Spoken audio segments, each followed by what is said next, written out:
Good evening, my dear friends. Welcome back to another episode of True Crime Jesus. This week, I will be discussing 10 similarities between the Delphi and Evansdale murders. When I first started this channel only 9 months ago, I made a series of short videos about this theory called the Serial Killer Theory, Part 1. Number 1. Double homicides of children are extremely rare. The data I will be using in this video comes from the Murder Accountability Project website, www.murderdata.org. I looked at every similar unsolved double homicide of young girls in the United States between the ages of 8 to 14 years old that occurred between 2008 and 2018. There were no other double homicides of girls in that age range for those years. The only ones I could find involved much younger children, and one parent of the victims were involved in all cases. And he blew up the house and the kids. The kids and the husband and the father were in the house. Oh, this is Josh. I'm sorry to everyone I've hurt. Goodbye. The modus operandi of the Delphi and Evansdale killers are identical and also extremely rare. Add to that, David Erskine has confirmed the text messages about the bodies being posed were true. It stated Libby and Abby were posed side by side. Lyric and Elizabeth were also found side by side. Posing occurs in less than 0.1% of crimes. Add that to the rarity of everything else, and the statistical probability of these two murders not being related are astronomical. Number 2. Hebephilia. Both cases involved young females between the ages of 8 to 14. Hebephilia is the sexual interest by adults in pubescent children who are in early adolescence from the ages of 10 to 14. Both pairs of girls were also very similar in appearance. Elizabeth Collins was 8 years old at the time of her death. Her cousin and best friend Lyric Cook was 10 years old. Liberty German was 13 years old, and her best friend Abigail Williams was 14 years old. Number 3. Both pairs of girls were abducted in one location and then disposed of in a different location. Lyric and Elizabeth were last seen riding their bikes between 12:30 p.m. and 1 p.m. on Gilbert Drive, not far from Myers Lake, a popular fishing and recreation area in Evansdale, Iowa. Hunters came across their deceased bodies months later in a forested area of the Seven Bridges Wildlife Park.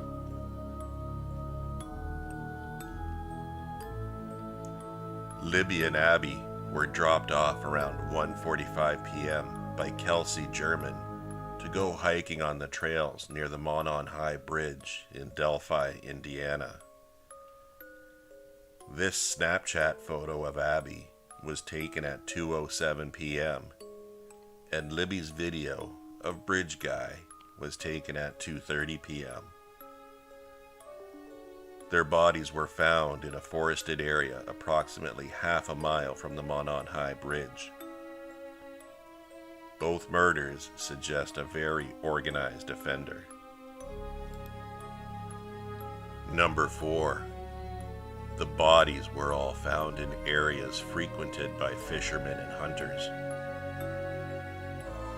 72% of serial killings are intrastate, committed within the serial killer's comfort zone of their own state.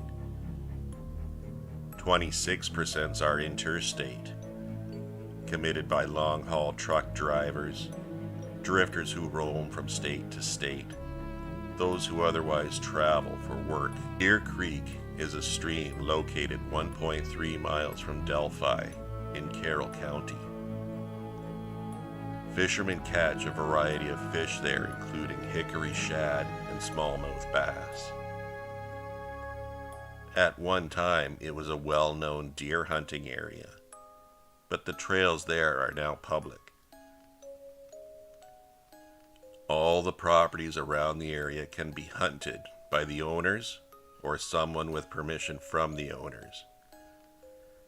There is even a functioning deer stand close to the Monon High Bridge. Though Seven Bridges is isolated, it's not uncommon for people to be in the area overnight fishing for catfish in the Wapsipinicon River. The woody river bottom is also a popular spot for raccoon hunters, who typically hunt at night. Bremer County Sheriff's deputies have reported several incidents at the Seven Bridges wildlife area, ranging from loitering, drug use, dumped methamphetamine labs, to a trapper that once reported finding a knife stuck in a tree at the site where the bodies were found. The knife was collected and analyzed by police. Number 5. Both sets of girls went missing in the early afternoon. Lyric and Elizabeth were last seen between 12:30 p.m. and 1 p.m. and were reported missing around 2 p.m. The Snapchat photo of Abby was taken at 2:07 p.m. and the video of Bridge Guy was taken at 2:30 p.m. Both pairs of girls went missing between the times of 12:30 p.m. and 2:30 p.m. The time, 2 p.m., or the hours of 1 p.m. to 3 p.m., could be very significant to this offender. Bridge Guy may get out of work around this time, or does not work a job where he would be missed during those early afternoon hours. This would open up the possibility of a truck driver waiting for his trailer to be loaded or unloaded from the nearby Indiana Packers Corporation, or in the case of Evansdale, Iowa, from the nearby Tyson Fresh Meats Corporation. This website shows various entries from truck drivers who said they had to wait up to 18 hours to unload their cargo. Drivers could get to know the area well over time, just from walking around waiting to unload their trucks. Number 6. Both cases occurred on the 13th day of the month and bordered a weekend, Friday or Monday.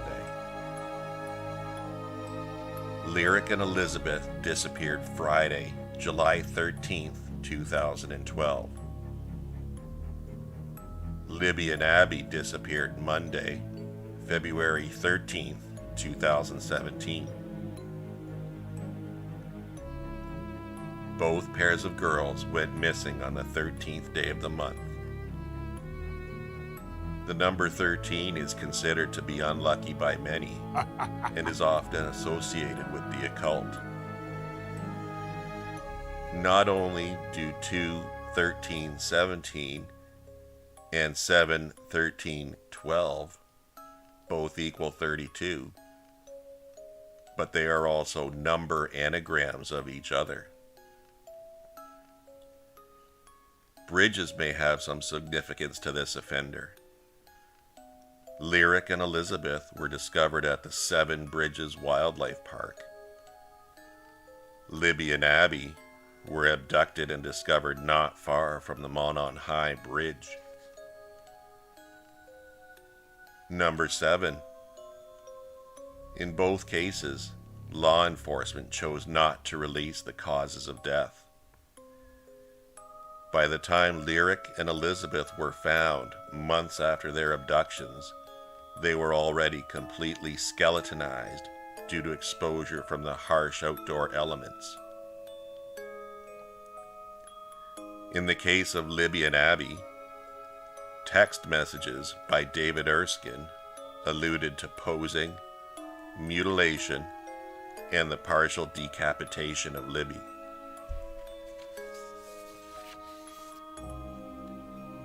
Number 8. One father of both pairs of girls were involved in the local drug scene at the time. Both Lyric Cook and Liberty German had fathers who, at the time, were involved in the local drug scene. Dan Morrissey, Lyric's father, was literally in the middle of a court case at the time of the Evansdale murders.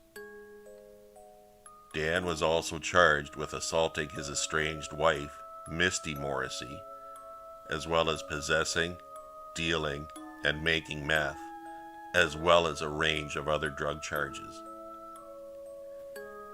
Dan was facing 135 years in prison, but was sentenced to 90 years and will have to serve 30 years before being considered for parole.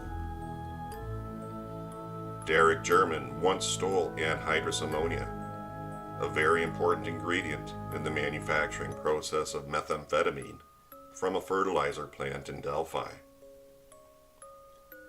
He planned on selling it to a third party. Derek was apprehended shortly after the theft. Number 9. Both abductions occurred in close proximity to large meat processing facilities.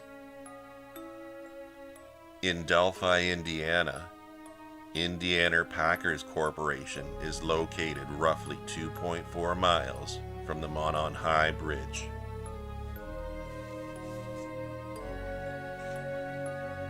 Lyric and Elizabeth were last seen around Gilbert Drive, Evansdale, Iowa. Tyson Meats is located just 4.2 miles from there. Number 10. Both cases are cold and remain unsolved to this day. On the day Elizabeth and Lyric were abducted, a vehicle similar to this was spotted on Arbutus near Lake Avenue and next to the trees on the east edge of Myers Lake Park in Evansdale. Elizabeth's purse was found 20 feet away from the gate to the drainage ditch on the water side of the pathway's fence. This would be towards where the white vehicle was reportedly seen. The bikes were found on the trail side of the pathway fence, and the purse was found on the lake side of the fence. Elizabeth had a phone on her, but it was never used. This killer transported and concealed the girls' bodies. He placed each of them in a shallow ditch in an area where the water levels can rise enough to submerge the remains underwater. Luckily, neither location had been disturbed by a high river.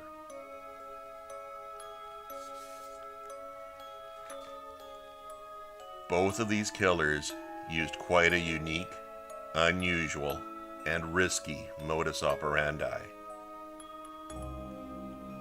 Investigators have stated that they do not suspect the families in either of these cases. They have compared notes on the Delphi and Evansdale cases and said that although there are similarities, they do not believe the cases are related. Does this mean there are two brazen murderers willing to abduct, control, and murder two little girls at a time? The murderers could be in your community right now. This is all the time we have for this episode, dear friends. Thank you to all my new subscribers. Thanks again to all my old subscribers for hanging in there. Lately, this channel has been growing at an alarming rate. I owe it to all of you for sharing my videos and telling your friends. Please continue to do so. So until next time, dear friends, this is True Crime Jesus signing off.